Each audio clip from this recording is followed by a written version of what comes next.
Grosse opération de police ce vendredi vers 9h30 à la gare de Rennes. Un passager du TGV Quimper-Paris avait cru reconnaître le chauffard présumé à l'origine du drame de Lorient.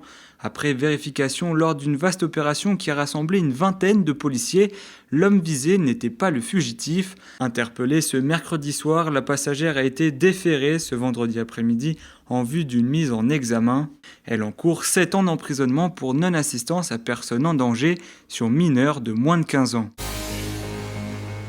Loïc Chenet-Girard, le président du Conseil régional de Bretagne, sera candidat à sa succession en 2021. L'homme politique a prévenu l'Alliance progressiste des socialistes et démocrates de Bretagne. Il veut être le candidat de la gauche au prochain scrutin.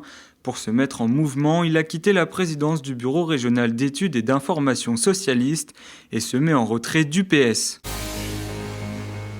Ambiance tendue ce mercredi matin à Saint-Quay-Portrieux. Le ministre de l'Agriculture, Didier Guillaume, s'est déplacé pour visiter la criée. Mais avant ça, il a rencontré un équipage de pêcheurs qui n'ont manqué de lui rappeler leur opposition au projet de parc éolien en baie de Saint-Brieuc. Là, on utilise la méthode douce, mais s'il le faut, on usera de la méthode forte, a prévenu Jonathan Thomas, président du comité départemental des pêches. En rappelant qu'il n'était pas opposé aux éoliennes, le ministre a tout de même mentionné être en poste pour défendre les pêcheurs. La marinière bretonne Nouvelle Coqueluche aux États-Unis, exportée aux USA depuis 2017, la Britain Shirt arc-en-ciel d'Armorlux cartonne. Pour preuve, le célèbre musée d'art moderne de New York vient d'en acheter 1000 pour célébrer l'anniversaire de la Gay Pride. Ce nouveau succès conforte les positions de l'entreprise quimpéroise à l'international et rattrape ses débuts compliqués à l'export. L'équipe de France féminine est arrivée ce vendredi à Rennes pour leur prochain match au Roison Park.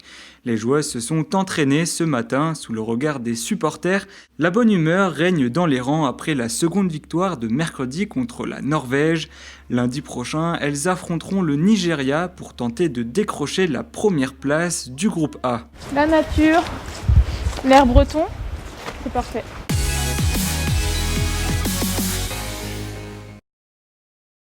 Mmh.